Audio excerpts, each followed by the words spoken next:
എല്ലാ കാര്യങ്ങളും വളരെ ഈസി ആയിരിക്കും. മീൻസ് അവർ ആഗ്രഹിക്കുന്നതിന് മുന്നേ അവരുടെ കൈ കിട്ടും എന്നൊക്കെ പറയില്ലേ, അതുപോലെ ആയിരിക്കും ഒരു കാറ്റഗറി ഓഫ് ആൾക്കാർ.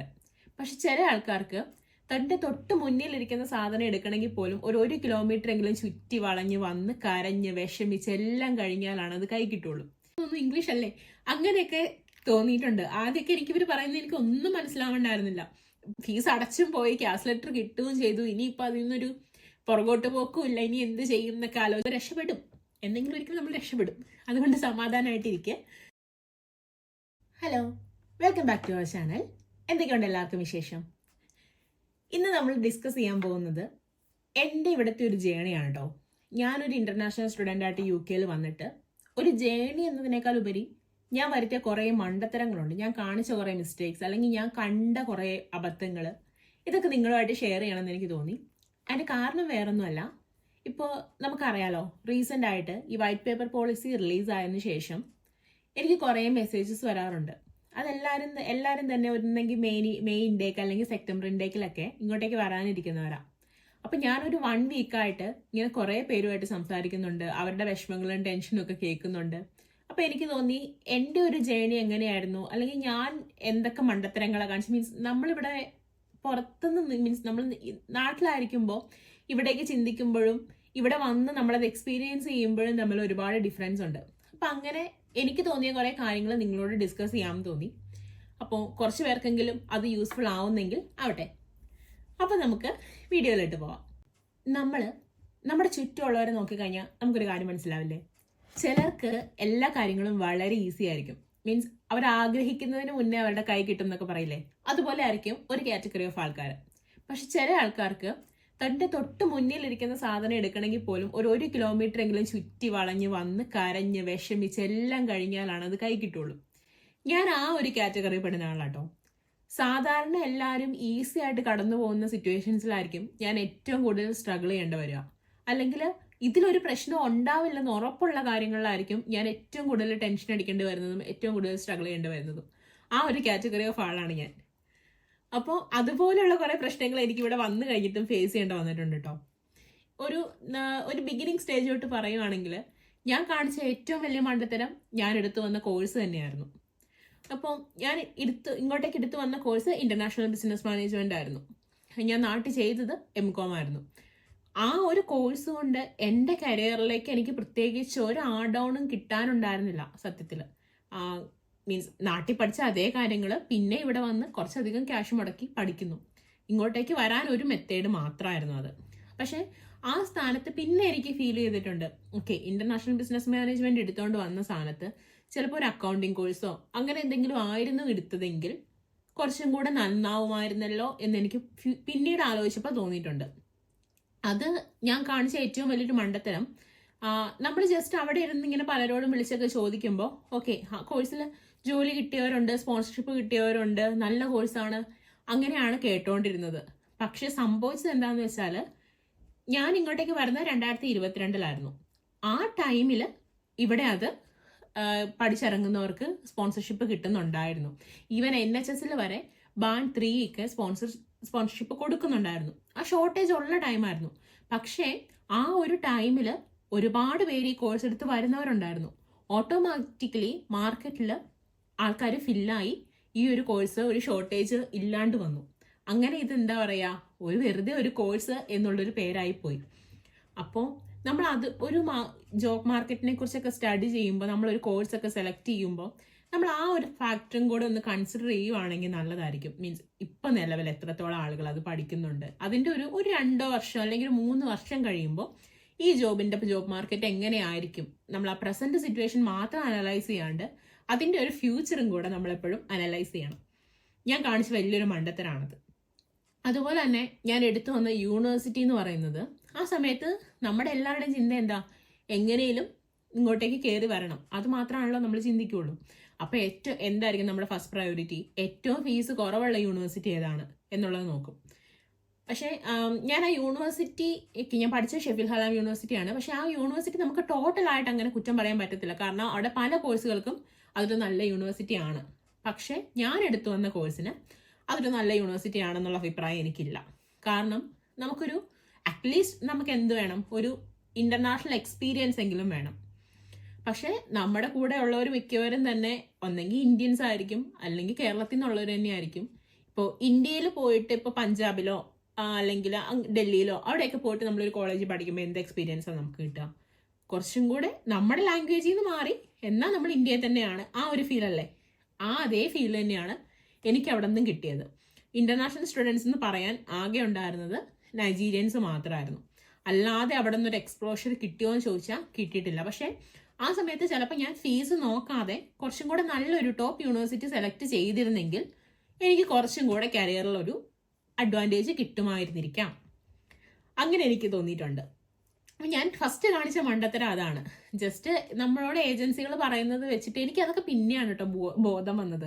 ഇതെല്ലാം കഴിഞ്ഞു കഴിഞ്ഞപ്പോഴാണ് ഞാൻ എൻ്റെ ഭാഗത്തുനിന്നൊരു എഫേർട്ട് ഇടാനും സ്റ്റഡി ചെയ്യാനും ഒക്കെ തുടങ്ങിയത്. അപ്പം ഞാൻ അങ്ങനെ ഒരു മിസ്റ്റേക്ക് കാണിച്ചത് കൊണ്ടാണ് എന്നോട് ചോദിക്കുന്നതിനോടൊക്കെ ഞാൻ പറയാറുണ്ട്, നിങ്ങൾ നിങ്ങളുടെ ഭാഗത്തുനിന്ന് ഒരു എഫേർട്ട് ഇട്ട് നിങ്ങളായിട്ട് സ്റ്റഡി ചെയ്തിട്ട് മാത്രമാണ് ഒരു കോഴ്സും കോളേജും ഒക്കെ സെലക്ട് ചെയ്യാൻ പാടുള്ളൂ എന്നുള്ളത്. ഇതൊക്കെയായിരുന്നു എൻ്റെ ഫസ്റ്റത്തെ മണ്ടത്തരങ്ങൾ. പിന്നെ അത് കഴിഞ്ഞ് നമ്മൾ യു കെയിലെത്തി കഴിഞ്ഞപ്പോൾ ഞാൻ പറഞ്ഞില്ലേ, എനിക്ക് കാര്യങ്ങൾ കിട്ടാൻ ഇച്ചിരി ബുദ്ധിമുട്ടുള്ള ടൈപ്പ് ഓഫ് ആളാണെന്ന്. അതിൻ്റെ ഒരു മെയിൻ എക്സാമ്പിള്, എല്ലാവർക്കും സാധാരണ യു കെയിൽ വന്ന് ഒരു 1 വീക്കിനുള്ളിൽ യൂണിവേഴ്സിറ്റി ചെന്ന് കഴിഞ്ഞാൽ BRP കിട്ടും. എനിക്ക് പക്ഷെ കിട്ടുന്നുണ്ടായിരുന്നില്ല. എൻ്റെ BRP യൂണിവേഴ്സിറ്റിയിൽ ഉണ്ടായിരുന്നില്ല. അപ്പം അതെന്താ പറയുക, നമ്മൾ നാട്ടിൽ നിന്ന് ചിന്തിക്കുമ്പോൾ നമ്മൾ ഓരോ പ്ലാനൊക്കെ കണക്ക് കൂട്ടിയിട്ടാണല്ലോ വരിക. ഓക്കെ, ഇവിടെ വന്നു, ഒരു 1 മന്തിനുള്ളിൽ പാർട്ട് ടൈം കണ്ടുപിടിക്കണം, പാർട്ട് ടൈം ചെയ്ത് ഫീസ് അടയ്ക്കണം, ഇതൊക്കെ ആയിരിക്കുമല്ലോ നമ്മുടെ പ്ലാൻ. പക്ഷെ എൻ്റെ ആ പ്ലാനുകളെ അവിടെ തകിടം മറിഞ്ഞു. എനിക്ക് കിട്ടുന്നില്ല. മീൻസ് എൻ്റെ കൂടെ എൻ്റെ ഹസ്ബൻഡ് ഉണ്ട്, അപ്പം ഉണ്ട് കൂടെ. എൻ്റെ ഡിപ്പെൻഡൻ്റ് ആയിട്ട് വന്ന ആൾക്ക് BRP കിട്ടി, എല്ലാം ഓക്കെ ആയി. പക്ഷെ എനിക്ക് BRP കിട്ടുന്നേ ഇല്ല. യൂണിവേഴ്സിറ്റി ചെന്ന് നോക്കുമ്പോൾ അവിടെ ഇല്ല. അവർ ഓരോ സൈറ്റിൽ കൂടെ മീൻസ് നമ്മൾ ഒരു അപ്പോയിൻമെൻ്റ് ഒക്കെ എടുക്കണമായിരുന്നു യൂണിവേഴ്സിറ്റിയിൽ BRP കളക്ട് ചെയ്യാൻ പോകണമെങ്കിൽ. അത് പറ്റുന്നില്ല. യൂണിവേഴ്സിറ്റിയിൽ അന്വേഷിച്ച് കഴിഞ്ഞപ്പോൾ അവർ പറഞ്ഞു ഓക്കെ, അവർ കോണ്ടാക്ട് ചെയ്യാം എന്നൊക്കെ പറഞ്ഞു. 1 വീക്കായി 2 വീക്കായി, എന്നിട്ടൊന്നും അതിനൊരു അപ്ഡേഷൻ ഇല്ല. പിന്നെ ഞാൻ തന്നെ UKVAയുടെ സൈറ്റിൽ കോണ്ടാക്ട് ചെയ്തു, അവർക്ക് മെയിൽ അയച്ചു, എൻ്റെ സിറ്റുവേഷൻസ് എക്സ്പ്ലെയിൻ ചെയ്തു. യൂണിവേഴ്സിറ്റി അവരുടെ ഭാഗം ചെയ്യുന്നുണ്ട്, പക്ഷെ ഞാൻ എൻ്റെ ഭാഗത്തുനിന്നും കൂടെ ഒരു എഫേർട്ട് ഇട്ടു. അങ്ങനെ ഞാൻ കണ്ടിന്യൂസ് എൻ്റെ എല്ലാ ദിവസത്തെയും പരിപാടി ഇതാണ്. രാവിലെ എണീക്കുന്നു, അതിൻ്റെ അപ്ഡേറ്റ് നോക്കുന്നു, അവരെ പിന്നെയും കോണ്ടാക്ട് ചെയ്യുന്നു, ഫോൺ വിളിക്കുന്നു. ഇതൊക്കെ തന്നെയായിരുന്നു കേട്ടോ. ഒരു 1 to 2 വീക്ക് ഇത് തന്നെയായിരുന്നു എൻ്റെ പരിപാടി. അങ്ങനെ ഫൈനലി ഞാൻ വന്നൊരു 1.5 മാസം കഴിഞ്ഞിട്ടാണ് എനിക്ക് BRP കാർഡ് കിട്ടുന്നത്. അത് UKVAയിൽ നിന്ന് തന്നെ നേരിട്ട് എൻ്റെ അഡ്രസ്സിലേക്ക് അവർ അയച്ചു തരിക ചെയ്തത്. അതിൽ ഏറ്റവും വലിയ കോമഡി എന്താണെന്ന് വെച്ചാൽ, യൂണിവേഴ്സിറ്റിക്കാർ അവരുടെ ഭാഗത്തുനിന്ന് ശ്രമിക്കണ്ടായിരുന്നു. ഞാൻ വന്നതൊരു സെപ്റ്റംബറിലാണ്.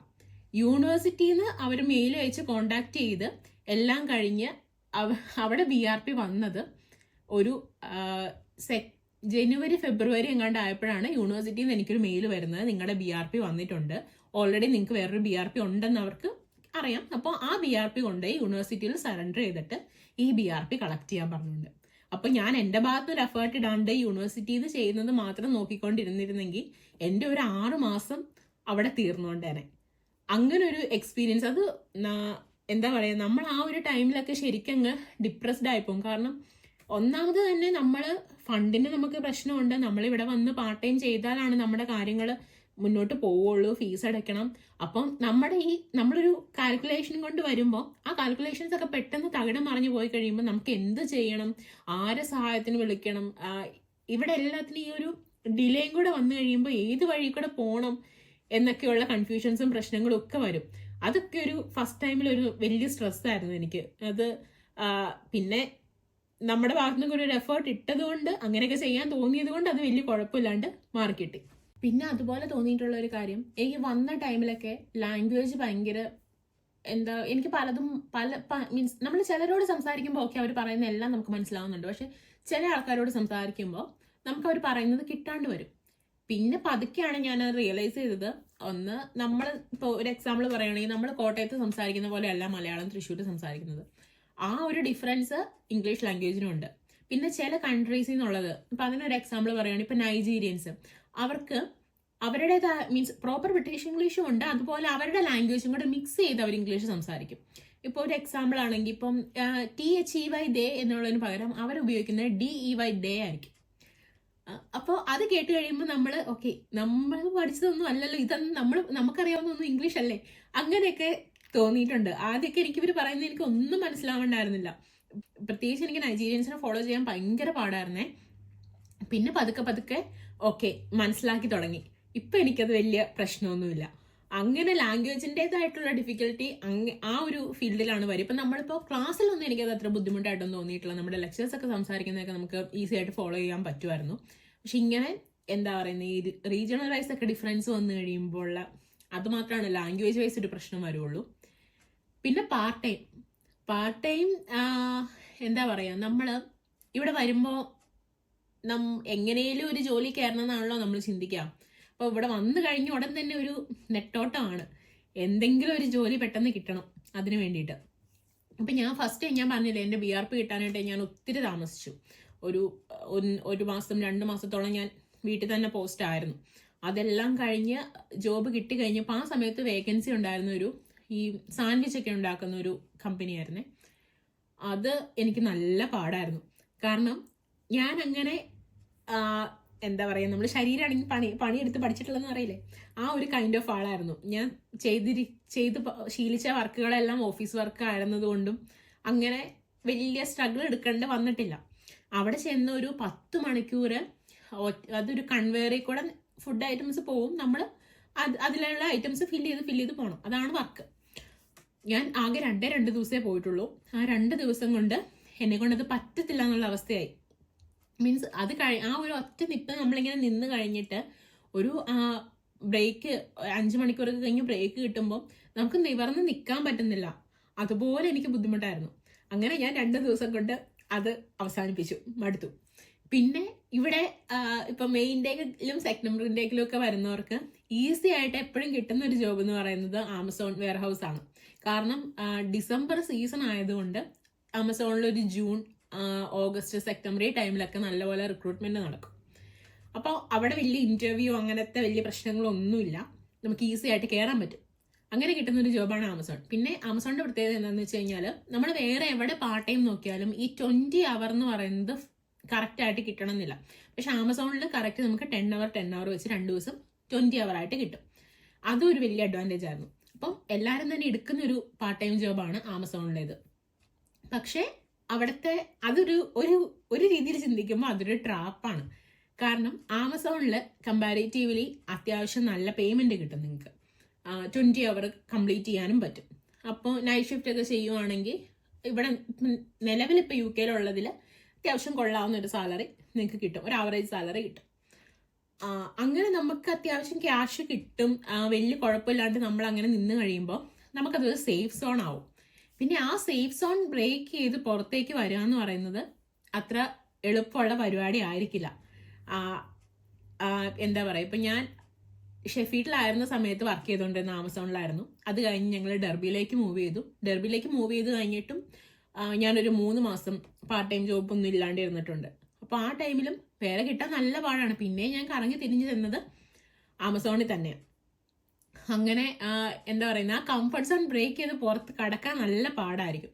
പക്ഷെ അത് അവിടെ നിന്നത് കൊണ്ട് നിങ്ങൾക്ക് എന്തെങ്കിലും പ്രയോജനം ഉണ്ടോ എന്ന് ചോദിച്ചാൽ അത്യാവശ്യം ഇവിടെ വന്ന് ക്യാഷ് ഉണ്ടാക്കി തിരിച്ചു പോകാൻ ആണ് നിങ്ങളുടെ പ്ലാനെങ്കിൽ ആമസോൺ നല്ലൊരു ഓപ്ഷനാണ്. അതല്ല നിങ്ങൾക്ക് ഇവിടെ നിങ്ങളുടെ കരിയർ മീൻസ് നിങ്ങളുടെ ഫീൽഡിൽ തന്നെ വർക്ക് ചെയ്യണം, കരിയർ ഡെവലപ്പ് ചെയ്യണം, അങ്ങനെയൊക്കെ ഉണ്ടെങ്കിൽ നമ്മൾ ഇപ്പോൾ വേറെ ഓപ്ഷനൊന്നും ഇല്ലെങ്കിൽ ഫസ്റ്റ് അവിടേക്ക് തന്നെ കയറുക. ദെൻ മാക്സിമം നേരത്തെ വേറൊരു ജോബിലേക്ക് സ്വിച്ച് ചെയ്യാനായിട്ട് നോക്കുക. അവിടെ തന്നെ ഒരു കാരണവശാലും നിന്ന് പോകരുത്. കാരണം എന്തായാലും നമുക്ക് അവിടെ നിന്ന് വിസ കിട്ടാനുള്ള ചാൻസസ് ഒക്കെ, അല്ലെങ്കിൽ നമ്മൾ അതുപോലെ ഒരു ടോപ്പ് പൊസിഷനിലേക്ക് വരണം. ഇപ്പോൾ ഞാൻ കേട്ടിട്ടുണ്ട് അവിടെ ടെക്നീഷ്യൻ, ഇപ്പോൾ മെക്കാനിക്കൽ, ഇലക്ട്രിക്കൽ എഞ്ചിനീയേഴ്സ് അങ്ങനെയൊക്കെ ഉള്ളവർക്ക് ആ ഒരു ഫീൽഡിൽ ആ കൈൻഡ് ഓഫ് ജോബിൽ വിസ കിട്ടാറുണ്ട്. അല്ലാതെ ഇങ്ങനെ അസോസിയേറ്റ് ആയിട്ടൊക്കെ നിൽക്കുന്നവർക്ക് ഒരിക്കലും വിസ ഒന്നും കിട്ടത്തില്ല. അപ്പം അങ്ങനെ ഒരു ട്രാപ്പിൽ പെട്ടുപോകരുത്. ഞാൻ അങ്ങനെ എൻ്റെ ഒരു 1 ഇയർ വെറുതെ ഞാൻ അങ്ങനെ വേസ്റ്റ് ചെയ്തിട്ടുണ്ട് കേട്ടോ. കാര്യം പൈസ കിട്ടുമായിരുന്നു, പക്ഷേ ആ ഒരു ആംഗിൾ മാറ്റി വെച്ച് വേറൊരു സൈഡ് ചിന്തിക്കുമ്പോൾ ഓക്കെ, ആ ഒരു എക്സ്പീരിയൻസ് നമുക്ക് എവിടെയും പറയാൻ പോലും പറ്റുന്നില്ല, അതുകൊണ്ട് പ്രയോജനമില്ല, അങ്ങനെ ഒരു വശമുണ്ട് അതിന്. അപ്പോൾ നിങ്ങളിനി വരാനിരിക്കുന്നവരൊക്കെ ആണെങ്കിൽ മാക്സിമം ഓക്കെ വരുമ്പോഴേ എന്താണോ അവൈലബിൾ ആയിട്ടുള്ളത് ആ ജോബിൽ കയറുക. പക്ഷെ എത്രയും പെട്ടെന്ന് തന്നെ നിങ്ങളുടെ ഫീൽഡിലോട്ട് തന്നെ മാറാനായിട്ട് നോക്കുക. എന്നാലാണ് നിങ്ങളുടെ കോഴ്സ് ഒക്കെ കഴിഞ്ഞൊന്ന് ഇറങ്ങുമ്പോഴത്തേക്കും നിങ്ങൾക്ക് ആ ഒരു ഫീൽഡിൽ തന്നെ വിത്ത് എക്സ്പീരിയൻസ് സഹിതം സംസാരിച്ച് ഒരു നല്ല ജോബ് കിട്ടുള്ളൂ. ഞാൻ മുന്നേയും എൻ്റെ മുന്നത്തെ വീഡിയോസൊക്കെ നോക്കിയാലും അറിയാം, ഞാൻ പലതവണ പറഞ്ഞിട്ടുണ്ട്, നമുക്കിവിടെ നമ്മുടെ കയ്യിലിരിക്കുന്ന ക്വാളിഫിക്കേഷനേക്കാളും ഇവിടെ വാല്യൂ എന്ന് പറയുന്നത് എക്സ്പീരിയൻസിനാണ്. അത് UK എക്സ്പീരിയൻസിന് അതിൻ്റെതായ വാല്യൂ ഉണ്ട്. നമുക്ക് നാട്ടിൽ എത്ര നമുക്ക് എക്സ്പീരിയൻസ് ഉണ്ടെന്ന് പറഞ്ഞാലും നമ്മുടെ റെസ്യൂമേൽ ഒരു UK എക്സ്പീരിയൻസ് ഉണ്ടെങ്കിൽ അതിന് അതിൻ്റെതായ ഇമ്പോർട്ടൻസ് ഉണ്ടെന്നാണ് എനിക്ക് ഫീൽ ചെയ്തിട്ടുള്ളത്. അപ്പോൾ എന്നോടിങ്ങനെ പലരും ചോദിക്കാറുണ്ട് പാർട്ട് ടൈം കിട്ടാൻ എളുപ്പമായിരിക്കുമോ അങ്ങനെ ഇങ്ങനെ എന്നൊക്കെ. അപ്പോൾ നിങ്ങൾ ചെയ്യേണ്ട ഒരു കാര്യം, വരുന്നതേ മീൻസ് നമ്മുടെ എക്സ്പെൻസുകൾ മീറ്റ് ചെയ്യണമല്ലോ, അതുകൊണ്ട് കിട്ടുന്ന ജോബിന് കയറുക. പക്ഷേ ആസ് സൂൺ ആസ് ഏർലിയർ നിങ്ങൾ നിങ്ങളുടെ ഫീൽഡിലേക്ക് തന്നെ സ്വിച്ച് ചെയ്യാനായിട്ട് നോക്കുക. പിന്നെ കെയർ വിസയൊക്കെ മാത്രം ലക്ഷ്യം വെച്ച് വരുന്നവരും ഉണ്ട്. എനിക്ക് കുറേ മെസ്സേജസുകളൊക്കെ വന്നിട്ടുണ്ട്, ഇവിടെ വന്നിട്ട് കെയർ ഹോമിൽ ജോബിന് കയറാൻ പറ്റുമോ എന്നൊക്കെ. ഇനി ഇപ്പോഴത്തെ ഒരു സിറ്റുവേഷനിൽ അത് എത്രത്തോളം ഒക്കെ പ്രാക്ടിക്കലാണെന്ന് എനിക്ക് അറിയത്തില്ല കേട്ടോ. ഫസ്റ്റ് ഓഫ് ഓൾ എനിക്ക് കെയർ ഹോം എക്സ്പീരിയൻസ് ഇല്ല. ഇവിടെ ഇപ്പോൾ പറഞ്ഞിങ്ങനെ ഫ്രണ്ട്സിനോടൊക്കെ സംസാരിക്കുമ്പോൾ പറഞ്ഞു കേൾക്കുന്നതാണ് എനിക്ക് അതിനെക്കുറിച്ച് അറിയത്തുള്ളൂ. ഒരുപാട് ഹോമുകൾ ഇങ്ങനെ നിർത്തി പോകുന്നത് കൊണ്ട് പല ഹോമുകളിലും ഇപ്പോൾ ഓവർ സ്റ്റാഫഡ് ആയിട്ടിരിക്കുന്നുണ്ട്. അപ്പം അങ്ങനെ ഒരു സിറ്റുവേഷൻ ഉള്ളതുകൊണ്ട് ഈ പാർട്ട് ടൈം എത്രത്തോളം കെയർ ഹോമുകളിലൊക്കെ ഉണ്ടെന്നുള്ളത് ഒരു ക്വസ്റ്റ്യൻ ആയിരിക്കും. അപ്പം നിങ്ങൾ അത് മാത്രം ലക്ഷ്യം വെച്ച് ഇരിക്കരുത്. അവൈലബിൾ ആയിട്ടുള്ള എന്താണെങ്കിലും ഫസ്റ്റ് എടുക്കുക, എന്നിട്ട് പിന്നെ നിങ്ങൾക്ക് ഇഷ്ടമുള്ള ഫീൽഡിലോട്ട് മാറാനായിട്ട് നോക്കുക. അതാണ് പാർട്ട് ടൈമിനെ കുറിച്ചൊക്കെ എന്നോട് ചോദിച്ചവരോട് എനിക്ക് പറയാനുള്ള കാര്യം. ഓക്കെ, അത് കഴിഞ്ഞ് ആ ഒരു ടൈമൊക്കെ കഴിഞ്ഞ് പിന്നെ ഗ്രാജുവേറ്റ് ആയി കഴിഞ്ഞിട്ട് പിന്നെ ജോബ് ഹണ്ടിങ് എന്ന് പറയുന്നത് ഒരു പ്രോസസ്സ് തന്നെയായിരുന്നു കേട്ടോ. ഈ അവസാനം ഇങ്ങനെ റിജക്ഷൻ മെയിൽ കിട്ടി അവസാനം നമ്മൾ ആ റിജക്ഷൻ മെയിൽ കാണാതെ പഠിക്കുന്ന സിറ്റുവേഷൻ ഇല്ലേ, ആ ഒരു സിറ്റുവേഷനിൽ കൂടെയാണ് പിന്നെ ഞാൻ കടന്നു പോയത് ഫുള്ള്. എനിക്കൊരു ജോബ് കിട്ടാൻ ഇത്രത്തോളം പാടാണ് എന്നുള്ള അത് ഞാൻ റിയലൈസ് ചെയ്തത് എൻ്റെ എന്താ പറയുന്നത് കോഴ്സ് കഴിഞ്ഞിട്ട് ഞാനൊരു ഫുൾ ടൈം ജോബ് അന്വേഷിച്ചുകൊണ്ടിരുന്ന സമയത്താണ്. നമ്മൾ ഏത് അഡ്മിനിസ്ട്രേറ്റീവ് പോസ്റ്റ് നോക്കിയാലും അതിനെല്ലാം ഒരു എക്സ്പീരിയൻസ് ചോദിക്കുന്നുണ്ട്. UK എക്സ്പീരിയൻസ് വേണം. പിന്നെ ചില സ്ഥലങ്ങളിൽ നമ്മൾ ഗ്രാജുവേറ്റ് വിസ ആയതുകൊണ്ട് റിജക്ഷൻ വരുന്നതുണ്ട്. അങ്ങനെ ഒരു ലോങ് സ്ട്രഗിൾ ഉണ്ടായിരുന്നു എനിക്ക്. പിന്നെ ഞാൻ പതുക്കെ NHS മാത്രം ഫോക്കസ് ചെയ്യാനായിട്ട് തുടങ്ങി. അതെനിക്ക് കുറച്ചും കൂടി ഈസി ആയിട്ട് തോന്നി കേട്ടോ, ആപ്ലിക്കേഷനൊക്കെ ഇടാൻ വേണ്ടിയിട്ടേ. മറ്റേത് നമ്മൾ CV ഉണ്ടാക്കി ഇട്ട് കഴിഞ്ഞ് അത് എന്താ പറയുക, അതിൻ്റെ എല്ലാ കണ്ടീഷൻസും അച്ചീവ് ചെയ്ത് ആ CV ഒന്ന് സെലക്ട് ആവുക എന്ന് പറയുന്നത് ഒരു വലിയ പ്രോസസ്സ് പോലെ എനിക്ക് തോന്നി. എനിക്ക് പക്ഷേ അതിലും ഈസി ആയിരുന്നു NHS ഒരു ആപ്ലിക്കേഷൻ ഇടാൻ. NHS ആപ്ലിക്കേഷൻ ഇടുമ്പോൾ നമ്മൾ സപ്പോർട്ടിങ് ഇൻഫർമേഷൻ എന്ന് പറഞ്ഞുകൊണ്ട് ഒരു കോളം ഫില്ല് ചെയ്യുക ചെയ്യേണ്ടത്. അപ്പോൾ എനിക്ക് അവിടെ കുറച്ചും കൂടെ ഫ്രീഡം ഉള്ളതുപോലെ തോന്നി. നമുക്ക് നമ്മളെക്കുറിച്ച് കുറച്ചും കൂടെ നന്നായിട്ട് പറയാൻ പറ്റും. ആ ഒരു ജോബിന് എന്താണ് അവർ ഡിമാൻഡ് ചെയ്യുന്നത് എന്നൊക്കെ നോക്കിയിട്ട് അതിനനുസരിച്ച് നമ്മളെ പോർട്ട് ചെയ്യാനായിട്ട് പറ്റുന്ന പോലെ എനിക്ക് തോന്നി. അങ്ങനെ ഞാൻ NHS മാത്രം ഫോക്കസ് ചെയ്ത് തുടങ്ങി. ആദ്യത്തെ കുറേ എണ്ണമൊക്കെ കണ്ടിന്യൂസ് ആയിട്ട് റിജക്ഷൻ ആയിരുന്നു കേട്ടോ. പിന്നെ ഞാൻ എൻ്റെ ഭാഗത്ത് നിന്ന് ഒരു എഫേർട്ട് എടുത്തു. ഓക്കെ, ഇങ്ങനെ റിജക്ഷൻ വരുന്നു, എന്തുകൊണ്ടാണ് റിജക്ഷൻ വരുന്നതെന്ന് പതുക്കെ ചിന്തിക്കാൻ തുടങ്ങി. നല്ല ഡിപ്രഷൻ ആയിരുന്നു ആ സമയത്തൊക്കെ. എവിടെ എനിക്ക് മാത്രം ഒന്നും കിട്ടുന്നില്ല എന്നൊക്കെ ഒരു ഫീലായിരുന്നു എനിക്ക് മാത്രം എന്താ ഇങ്ങനെ, ആ കൈൻഡ് ഓഫ് തോട്ടൊക്കെ ആയിരുന്നു. പിന്നെ പതുക്കെ എന്നെ തന്നെ മോട്ടിവേറ്റ് ചെയ്യാനായിട്ട് ഞാൻ രാവിലെ ഞാൻ എണീക്കുമ്പോൾ ഞാൻ ഫസ്റ്റ് എടുക്കുന്നത് ട്രാക്ക് ജോബ്സ് ആണ്. എന്നിട്ട് പുതിയ എന്തെങ്കിലും ജോബ് വന്നിട്ടുണ്ടോ എന്ന് നോക്കും. അതിനകത്ത് എനിക്ക് ആപ്ലിക്കേഷൻ ഡൗൺലോഡ് ഇടും. ഞാൻ കണ്ടിന്യൂസ് ആയിട്ട് ഞാൻ ആപ്ലിക്കേഷൻ ഇടുമായിരുന്നു. എന്നും ഒരു 2-3 ആപ്ലിക്കേഷൻ എങ്കിലും ഞാൻ ഇടുമായിരുന്നു. പിന്നെ ഇങ്ങനെ റിജക്ഷൻ വന്നു കഴിഞ്ഞപ്പോൾ ഞാൻ ഇവരെ പറ്റുന്നവരൊക്കെ ഒന്ന് കോണ്ടാക്ട് ചെയ്യാനായിട്ട് നോക്കി. ചിലപ്പോൾ വിളിച്ചു നോക്കി, അല്ലെങ്കിൽ മെയിൽ അയച്ചു നോക്കി. മെയിൽ അയക്കുന്നതിനൊന്നും പലതിനും റിപ്ലൈ ഒന്നും തരത്തില്ല കേട്ടോ. എന്തുകൊണ്ടാണ് അതിൻ്റെ ഫീഡ്ബാക്ക് ഒന്നും നമുക്ക് കിട്ടണമെന്നൊന്നുമില്ല. പിന്നെ 1-2 തവണയൊക്കെ ഞാൻ വിളിച്ചു നോക്കി. അപ്പോൾ അവരിങ്ങനെ ഓരോന്നൊക്കെ പറയും, നിങ്ങൾക്ക് വിസയുടെ പ്രശ്നം കൊണ്ടാണ് റിജക്റ്റ് ആവുന്നത്, അല്ലെങ്കിൽ ഇതുപോലെ എക്സ്പീരിയൻസ്ഡ് ആയിട്ടുള്ള ആൾ വന്നതുകൊണ്ടാണ് റിജക്റ്റ് ആവുന്നത്. പിന്നെ ഞാൻ ഇങ്ങനെ ഇരുന്ന് യൂട്യൂബിലൊക്കെ നോക്കി കുറേ വീഡിയോസൊക്കെ റെഫർ ചെയ്ത് ഇപ്പോൾ ഓരോ തവണ ആപ്ലിക്കേഷൻ ഇടുമ്പോഴും ഞാൻ കുറച്ചും കൂടെ ഇമ്പ്രൂവ് ചെയ്ത് കൊണ്ടുവരാൻ തുടങ്ങി. എന്താണ് ഇതിൻ്റെ ഒരു ട്രിക്ക് എന്താണ്, ഇതിൻ്റെ ഒരു ടിപ്പ് എന്താണെന്നൊക്കെ ഉള്ളത് മനസ്സിലാക്കാനായിട്ട് തുടങ്ങി. അങ്ങനെ കുറേയൊക്കെ ആയി കഴിഞ്ഞപ്പം എനിക്ക് പതുക്കെ ഇൻ്റർവ്യൂസ് തുടങ്ങി. ഇൻ്റർവ്യൂസ് കിട്ടിയപ്പോഴും ഇത് തന്നെ, ഒന്നും സക്സസ് ആവുന്നില്ല. അങ്ങനെയാണ് പിന്നെ പതുക്കെ എങ്ങനെ വേണം ഇൻ്റർവ്യൂവിന് പ്രിപ്പയർ ചെയ്യാനെന്നുള്ളത് ഞാൻ എൻ്റെ എക്സ്പീരിയൻസിൽ കൂടെ തന്നെയാണ് ഞാനത് പഠിച്ചെടുത്തത്. ഒരു എങ്ങനെ വേണം ആൻസർ ചെയ്യാൻ. പിന്നെ എനിക്ക് റിജക്ഷൻ പറയാൻ വേണ്ടി വിളിക്കുമ്പോൾ അവരോട് ഞാൻ ഡീറ്റെയിൽ ആയിട്ട് ചോദിക്കുമായിരുന്നു, എന്തുകൊണ്ടാണ് ഏത് ക്വസ്റ്റ്യനാണ് ഞാൻ വീക്കായിരുന്നത്, അതവർ ഡീറ്റെയിൽ ആയിട്ട് പറഞ്ഞും തരുമായിരുന്നു.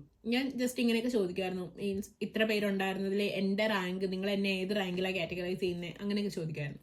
കുറേ പേരൊക്കെ നല്ലപോലെ നമുക്ക് റെസ്പോണ്ട് ചെയ്യും. നിങ്ങൾ ഫ്യൂച്ചർ പോകുമ്പോൾ ഇന്ന കാര്യങ്ങൾ ശ്രദ്ധിക്കണം എന്നൊക്കെ പറയും. അപ്പോൾ അവരാ പറഞ്ഞ സജഷൻസ് ഒക്കെ അക്സെപ്റ്റ് ചെയ്തിട്ട് ഞാൻ അടുത്ത ഇൻ്റർവ്യൂവിന് പ്രിപ്പയർ ചെയ്ത് തുടങ്ങി. അങ്ങനെ കുറേ ആയി കഴിഞ്ഞപ്പോഴാണ് എനിക്ക് ഒരു ജോബ് കിട്ടിയത്. അതുവരെ നല്ലൊരു സ്ട്രഗിളായിരുന്നു. എൻ്റെ ഒരു എക്സ്പീരിയൻസിൽ നിന്ന് എനിക്ക് തോന്നിയൊരു കാര്യം, നമ്മൾ UK അതിപ്പോൾ എവിടെയാണെങ്കിലും നമ്മളൊരു ഇൻ്റർനാഷണൽ സ്റ്റുഡൻ്റ് ആയിട്ട് പോകുമ്പോൾ ഈ വാട്ട് നെക്സ്റ്റ് എന്നുള്ള ക്വസ്റ്റ്യൻ എപ്പോഴും നമ്മുടെ മുന്നിലുണ്ടാവും.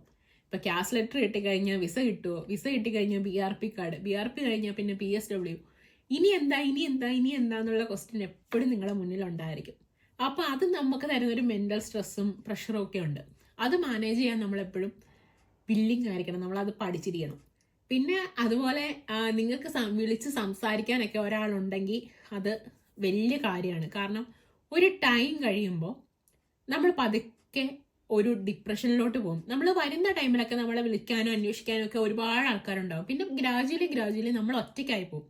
അപ്പോൾ നമുക്ക് നമ്മുടെ വിഷമങ്ങൾ പറയാനും അത് കേൾക്കാനും ഒരാളില്ലെങ്കിൽ അത് വലിയൊരു മെൻ്റൽ സ്ട്രെസ് ആയിരിക്കും കേട്ടോ. അതിനൊരാൾ എപ്പോഴും ഉണ്ടെങ്കിൽ നല്ലതാണ്. അത് നാട്ടിലാണെങ്കിലും ശരി, അല്ലെങ്കിൽ ഇവിടെ വന്നിട്ട് നിങ്ങളൊരു ഗ്രൂപ്പ് കണ്ടുപിടിക്കുകയാണെങ്കിലും ശരി, ഒരു സപ്പോർട്ടിന്, മീൻസ് ഒരു സൊല്യൂഷനും അവർക്ക് ചിലപ്പോൾ പറയാനൊന്നും ഉണ്ടായിരിക്കില്ല. പക്ഷെ നമ്മൾ പറയുന്നത് കേട്ടോണ്ടിരിക്കാനെങ്കിലും ഒരാളില്ലെങ്കിൽ ഇതുപോലെയുള്ള ഏത് രാജ്യത്താണെങ്കിലും നമുക്ക് ഇച്ചിരി വട്ടായി പോകും.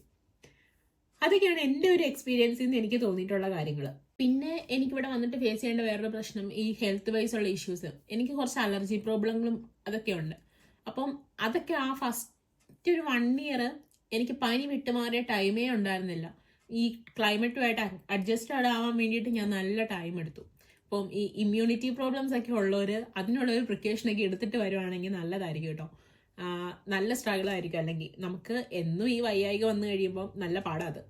പിന്നെ ഇവിടുത്തെ വെതർ എന്ന് പറയുന്നത് അറിയാലോ, വിന്റർ ടൈമിലൊക്കെ ആണെങ്കിൽ നമ്മൾ വല്ലപ്പോഴും കാണുന്ന ഒരു വസ്തുവായിരിക്കും സൂര്യൻ എന്ന് പറയുന്നത്.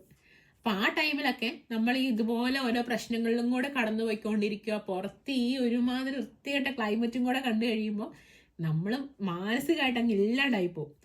ആ സമയത്ത് നമ്മളെ ഒന്ന് പിടിച്ചു നിർത്താനുള്ള എന്തെങ്കിലുമൊക്കെ മെത്തേഡുകൾ നമ്മൾ തന്നെ കണ്ടുപിടിക്കണം. ജസ്റ്റ് ഒന്നുമില്ലെങ്കിൽ വെറുതെ പ്രാർത്ഥിക്കുകയും ചെയ്തേക്കാം.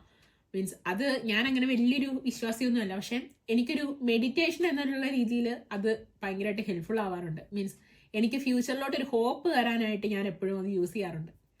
ഓക്കെ, എല്ലാം ശരിയാവും എന്നൊരു തോട്ട് എപ്പോഴും മൈൻഡിൽ വെക്കാൻ വേണ്ടിയിട്ട്. അങ്ങനെയൊക്കെയാണ് എൻ്റെ ഒരു എക്സ്പീരിയൻസും കാര്യങ്ങളും ഒക്കെ. നമ്മൾ ഈ ഇൻസ്റ്റാഗ്രാമിലും ഫേസ്ബുക്കിലും അല്ലെങ്കിൽ വീഡിയോസിലൊക്കെ ആണെങ്കിലും നമ്മളെപ്പോഴും നമ്മുടെ ഹാപ്പിനെസ് അല്ല എല്ലാവരുമായിട്ട് ഷെയർ ചെയ്യാനായിട്ട് ഇഷ്ടപ്പെടുള്ളൂ. അത് മാത്രമല്ല ഇവിടെ വരുന്ന എല്ലാവർക്കും ഉള്ളത്, അവരെടുക്കുന്ന ഒരു സ്ട്രെസ്സും സ്ട്രഗിളും ഒക്കെ ഉണ്ട്. അപ്പം അതങ്ങനെ ആരോടും ഒരു പരിധി കൂടുതൽ ഷെയർ ചെയ്യാറില്ലല്ലോ. അപ്പോൾ നമ്മൾ ഈ നല്ല കുറേ കാര്യങ്ങൾ മാത്രം കണ്ടുകൊണ്ട് ഇങ്ങോട്ടേക്ക് വരാനൊരു തീരുമാനം ഒരിക്കലും എടുക്കരുത്. അങ്ങനെ ഒരു മൈൻഡ് സെറ്റിൽ മാത്രം വരരുത്. ഇവിടെ വന്നു കഴിയുമ്പോൾ നിങ്ങൾ ഇത്രയും നാളുണ്ടായിരുന്ന ഒരു ചുറ്റുപാടോ അല്ലെങ്കിൽ ഇത്രയും നാൾ നിങ്ങളെ പ്രൊട്ടക്ട് ചെയ്ത ആൾക്കാരോ ഒന്നുമില്ല. നമ്മൾ ഒറ്റയ്ക്ക് സ്ട്രഗിൾ ചെയ്യേണ്ട വരും. നമ്മൾ ശരിക്കും പറഞ്ഞാൽ നമ്മൾ സീറോയിൽ നിന്ന് സ്റ്റാർട്ട് ചെയ്യേണ്ട വരും. അങ്ങനെ സീറോയിൽ നിന്ന് സ്റ്റാർട്ട് ചെയ്ത് നമ്മുടേതായിട്ടുള്ള എല്ലാ കാര്യങ്ങളും നമ്മൾ തന്നെ ബിൽഡ് ചെയ്തെടുത്ത് കൊണ്ടുവരാനൊക്കെ ഒരു മനസ്സോടെ വന്നാലാണ് നമുക്കിവിടെ നിലനിന്ന് പോകാനായിട്ട് പറ്റത്തുള്ളൂ. പിന്നെ നമ്മൾ നമ്മളെ തന്നെ ചേഞ്ച് ചെയ്യുക. എന്താണ് നമ്മുടെ മിസ്റ്റേക്ക് എന്ന് മനസ്സിലാക്കിയിട്ട് അതിനെ ഓവർകം ചെയ്യാനുള്ള മെത്തേഡുകൾ നമ്മളായിട്ട് തന്നെ കണ്ടുപിടിക്കുക. കാരണം ഇവിടെ സ്പൂൺ ഫീഡ് ചെയ്ത് തരാനൊന്നും ആരും ഉണ്ടാവില്ല. നിങ്ങളുടെ പുറകെ നടന്ന് അവിടെ അപ്ലൈ ചെയ്തോ ഇവിടെ അപ്ലൈ ചെയ്തോ ഇത് നല്ലതാ അത് നല്ലതാണെന്ന് പറയാൻ ആരും ഉണ്ടാവില്ല. അപ്പോൾ നമ്മുടേതായിട്ടുള്ള എഫേർട്ട് നമ്മൾ എടുത്താൽ മാത്രമാണ് നമുക്കിവിടെ പിടിച്ചു നിന്ന് പോകാനായിട്ട് പറ്റുള്ളൂ. വേറൊരാൾ ചെയ്തു തരും അല്ലെങ്കിൽ വേറൊരാൾ സപ്പോർട്ട് ചെയ്യും എന്ന് വിചാരിച്ചുകൊണ്ട് ഒരിക്കലും ഇരിക്കരുത്. ഒന്നാമത്തെ കാര്യം, അതിനുള്ള സമയം ആർക്കും ഇല്ല. എല്ലാവരും ബിസിയാണ്, എല്ലാവരും അവരവരുടെ ലൈഫിൽ ബിസിയാണ്. ചിലപ്പം അങ്ങനെ സപ്പോർട്ട് ചെയ്ത് തരാനോ അല്ലെങ്കിൽ എന്താ ബെസ്റ്റ് എന്ന് പറഞ്ഞു തരാൻ പോലും ചിലപ്പോൾ ആരും ഉണ്ടായെന്നൊന്നും വരത്തില്ല. അപ്പം അതിനൊക്കെ നമ്മൾ എപ്പോഴും പ്രിപ്പയർഡ് ആയിട്ടിരിക്കുക. നമ്മൾ തന്നെ കുറച്ച് ബോൾഡാക്കി കൊണ്ടുവരിക. എന്ത് പ്രശ്നം വന്നാലും ഓക്കെ അത് ശരിയാവും, അതിനെ ഫേസ് ചെയ്യാൻ പറ്റും എന്നൊരു വിൽ പവർ ഉണ്ടാക്കിയെടുക്കുക. അതൊക്കെയാണ് എനിക്ക് തോന്നിയിട്ടുള്ളൂ. ഇവിടെ വന്നിട്ട് നല്ല എക്സ്പീരിയൻസുകൾ ഉണ്ടെന്ന് വെച്ചാൽ ഒരുപാട് നല്ല എക്സ്പീരിയൻസുകളുണ്ട്. നമ്മളിവിടെ ഒരുപാട് നല്ല ആൾക്കാരെ കാണും, മോശം ആൾക്കാരെ മാത്രമൊന്നുമല്ല. ഇപ്പം നമുക്ക് വേണ്ടിയിട്ട് നമ്മളുമായിട്ട് ഒരു കണക്ഷനും ഇല്ലാത്ത ആൾക്കാരൊക്കെ നമുക്ക് വേണ്ടിയിട്ട് സപ്പോർട്ട് ചെയ്യാനും ഒക്കെ നിന്നിട്ടുള്ള അങ്ങനത്തെ സിറ്റുവേഷൻസ് ഒക്കെ ഉണ്ട്. പക്ഷെ ഒരു ഇന്റർനാഷണൽ സ്റ്റുഡൻ്റ് ആയിട്ട് നമ്മൾ UK എന്നല്ല ഏത് രാജ്യത്തേക്ക് പോയാലും കുറേ സ്ട്രഗിൾസ് നമ്മൾ ഉറപ്പായിട്ട് ഫേസ് ചെയ്യേണ്ടി വരും. അത് ഫേസ് ചെയ്യാനുള്ള ഒരു വിൽ പവറോടെ വേണം നമ്മൾ പോകാനായിട്ട്. നമ്മളെ ഒന്ന് റെഡിയാക്കി നിർത്താനുള്ള മെത്തേഡുകളെല്ലാം നമ്മൾ തന്നെ എപ്പോഴും കണ്ടുപിടിക്കണം. പിന്നെ ഉണ്ടല്ലോ, ഇവിടെ വന്നിട്ട് നമ്മൾ രക്ഷപ്പെടുവോ രക്ഷപ്പെടാതിരിക്കുമോ എന്നുള്ളത് നമ്മളെ മാത്രം ഡിപ്പെൻഡ് ചെയ്തുകൊണ്ടിരിക്കുന്ന കാര്യമാണ് കേട്ടോ. ഇപ്പം നിയമങ്ങളൊക്കെ ചിലപ്പോൾ നമുക്ക് അത്ര കണ്ട് സപ്പോർട്ടീവ് ആയിരിക്കില്ല. അങ്ങനെ ഒരു വശം ഉണ്ടെങ്കിൽ കൂടിയും കുറേയൊക്കെ നമ്മളെടുക്കുന്ന എഫേർട്ടും നമ്മൾ ചെന്ന് ചാടുന്ന സ്ഥലങ്ങളും ഒക്കെ ബേസ് ചെയ്തുകൊണ്ട് തന്നെ ഇരിക്കും. നമ്മുടെ കുറച്ച് ഡിസിഷൻസ് ഒക്കെ ഇതിനെ ഒരുപാട് അഫക്റ്റ് ചെയ്യുന്ന കാര്യങ്ങളാണ്. അപ്പം നമുക്ക് കഷ്ടപ്പെടാൻ മനസ്സുണ്ട്, നമ്മൾ കഷ്ടപ്പെട്ട് വർക്ക് ചെയ്യാൻ റെഡിയാണ്, അല്ലെങ്കിൽ നമ്മൾ നമ്മുടെ 100% കൊടുക്കാൻ റെഡി ആണെന്നുണ്ടെങ്കിൽ സർവൈവ് ചെയ്യാൻ പറ്റുന്ന ഒരു രാജ്യമായിട്ട് തന്നെ എനിക്കിവിടെ തോന്നിയേക്കുന്നത്. അങ്ങനെ അത്ര മോശം കൺട്രി ഒന്നും അല്ല UK എന്ന് പറയുന്നത്. നമുക്ക് പണി ചെയ്യാൻ നമ്മൾ റെഡിയാണ് എന്ന അങ്ങനെ ഒരു മൈൻഡ് സെറ്റിൽ നമുക്കുണ്ടെങ്കിൽ ഈസി ആയിട്ട് നമുക്ക് രക്ഷപ്പെടാൻ പറ്റും. അപ്പം എൻ്റെ അടുത്ത് മെസ്സേജ് അയച്ച കുറേ പേരുണ്ട്. അപ്പം ഈ എഡ്യൂക്കേഷൻ ലോണൊക്കെ എടുത്തിട്ട് വന്നിട്ട് ഇനി ഇവിടെ വന്ന് ജോലി കിട്ടുമോ, എങ്ങനെ ലോൺ അടയ്ക്കാൻ പറ്റും, ഫീസ് അടച്ചും പോയി, ക്യാഷ് ലെറ്റർ കിട്ടുകയും ചെയ്തു, ഇനിയിപ്പോൾ അതിൽ നിന്നൊരു പുറകോട്ട് പോക്കും ഇല്ല, ഇനി എന്ത് ചെയ്യും എന്നൊക്കെ ആലോചിച്ചുകൊണ്ടിരിക്കുന്ന കുറേ പേരുണ്ട്. അപ്പോൾ നിങ്ങൾ തൽക്കാലം നിങ്ങൾ സമാധാനമായിട്ട് ഇരിക്കുക. കാരണം ഇപ്പോൾ ഈ വൈറ്റ് പേപ്പർ പോളിസീസ് ഒക്കെ ഉണ്ടെങ്കിലും അതൊന്നും ഏതൊക്കെ കാര്യങ്ങൾ അതിൽ നിന്ന് മീൻസ് വരും എന്നുള്ളത് ഉറപ്പാണ്. പക്ഷെ അതിൽ ഏതൊക്കെ കാര്യങ്ങൾ വരും എന്നൊന്നും നമുക്കറിയത്തില്ല. ഇപ്പോൾ ഹ്യൂമൻ റൈറ്റ്സ് അങ്ങനെ കുറേ ഫാക്ടേഴ്സ് അതിനകത്ത് വേറെയും ഉണ്ട്. അത് വരട്ടെ, വന്നു കഴിഞ്ഞിട്ട് നമുക്ക് അതിനെ ആലോചിച്ച് ടെൻഷൻ അടിക്കാം. അതിനെന്താ പരിഹാരം എന്നുള്ളത് അപ്പം നോക്കാം. ഇപ്പം നിങ്ങൾ സമാധാനമായിട്ട് ഇരിക്കുക. എന്തായാലും നമ്മൾ ഇതിലേക്ക് ഇറങ്ങിയില്ലേ, അപ്പോൾ പിന്നെ നമുക്ക് നമ്മുടെ 100% ഇതിലേക്ക് കൊടുക്കാം. ഇപ്പം യൂണിവേഴ്സിറ്റിയിലൊക്കെ ആണെങ്കിലും അസൈൻമെൻറ്റ്സും കാര്യങ്ങളും ഒക്കെ നിങ്ങളുടെ 100% കൊടുത്ത് തന്നെ ചെയ്യാം. നിങ്ങളുടെ ഭാഗത്തുനിന്ന് ഒരു എഫേർട്ട് ഇട്ട് തന്നെ ചെയ്യാം. പുറത്തൊക്കെ കൊടുത്ത് ചെയ്യുന്നവരൊക്കെ ഉണ്ട്, ഒരുപാട് പേരുണ്ട്. പക്ഷെ നമ്മളിവിടെ വന്നേക്കുന്നത് എന്തിനാ, പഠിക്കാനല്ലേ. അപ്പം മീൻസ് ലാസ്റ്റ് നമ്മുടെ കയ്യിലേക്ക് കിട്ടുന്ന സർട്ടിഫിക്കറ്റ് എന്ന് പറയുന്നത് എപ്പോഴും നമ്മുടെ മാത്രമാവുന്നല്ലേ നല്ലത്. നമ്മുടെ ഒരു എഫേർട്ടിന്റെ ബാക്കിയാണെങ്കിലേ നമുക്കൊരു സന്തോഷം ഉണ്ടാവുള്ളൂ. ആരൊക്കെയോ ചെയ്തതിന്റെ ബാലൻസ് ആയിട്ട് അതിരിക്കണ്ടല്ലോ. അപ്പോൾ അവിടെ നിങ്ങളുടെ 100% കൊടുക്കുക. നല്ലൊരു ജോബിലേക്കൊക്കെ പ്ലേസ് ആവാനായിട്ട് നോക്കുക. പാർട്ട് ടൈം ഒക്കെ ആണെങ്കിലും നമ്മുടെ ഫീൽഡിൽ തന്നെ കണ്ടെത്താൻ പറ്റുമോ എന്നൊക്കെ നിങ്ങളുടെ 100% ഇട്ട് ശ്രമിച്ച് നോക്കുക. നമ്മൾ ശ്രമിച്ചാൽ ഒരിക്കലും കിട്ടാതിരിക്കത്തൊന്നുമില്ല. ടൈം എടുക്കുമായിരിക്കും, പക്ഷെ അത് കിട്ടും. അതുകൊണ്ട് നിങ്ങളുടെ 100% കൊടുത്തു നോക്കുക. മാക്സിമം അങ്ങനെയൊക്കെ നമ്മുടെ ഫീൽഡിൽ തന്നെ കിട്ടുമോ എന്നൊക്കെ നോക്കുക. കോഴ്സൊക്കെ കഴിഞ്ഞിട്ടാണെങ്കിലും ഇങ്ങനെ അവിടെ ഇവിടെ നിന്ന് പോകാതെ ആ ഒരു ഫീൽഡിലേക്ക് തന്നെ, ഇച്ചിരി സാലറിയൊക്കെ ചിലപ്പോൾ കുറവായിരിക്കും, എന്നാലും ആ ഒരു ഫീൽഡിൽ തന്നെ കയറാനായിട്ടൊക്കെ നോക്കുക. അങ്ങനെയൊക്കെ വന്നു കഴിയുമ്പോൾ ഓട്ടോമാറ്റിക്കലി നമ്മൾ രക്ഷപ്പെടും. എന്തെങ്കിലും ഒരിക്കലും നമ്മൾ രക്ഷപ്പെടും. അതുകൊണ്ട് സമാധാനമായിട്ടിരിക്കുക. എന്നോട് ചോദിക്കുന്ന പല കമൻസിന് ഞാൻ ആൻസർ ചെയ്യാത്തതിൻ്റെ കാരണം എനിക്കതിനെക്കുറിച്ച് വ്യക്തമായ ഒരു ഐഡിയ ഇല്ലാത്തത് കൊണ്ടായിരിക്കും ഞാൻ അതിന് ആൻസർ തരാത്തത്. കുറച്ച് താമസിച്ചാണെങ്കിലും ആരെങ്കിലോടൊക്കെ അന്വേഷിച്ചും പറക്കിയൊക്കെ ഞാൻ അതിനുള്ള റിപ്ലൈസ് ഒക്കെ തരാം. എന്തെങ്കിലുമൊക്കെ ഉണ്ടെങ്കിൽ നിങ്ങൾ കമൻറ്റ് ചെയ്തേക്കാം. നിങ്ങൾക്ക് ഇതൊക്കെ യൂസ്ഫുൾ ആവുന്നുണ്ട് എന്നുണ്ടെങ്കിൽ നമ്മുടെ ഫാമിലിയിൽ ജോയിൻ ചെയ്യുക, ചാനൽ സബ്സ്ക്രൈബ് ചെയ്യുക. അപ്പോൾ ഇത്രയൊക്കെ ഉള്ളൂ നിങ്ങളോട് പറയാനായിട്ട്. എന്തെങ്കിലുമൊക്കെ ഉണ്ടെങ്കിൽ കമൻറ്റ് ചെയ്തേരെ, പറ്റുന്നതിനൊക്കെ ഞാൻ റിപ്ലൈ തരാം.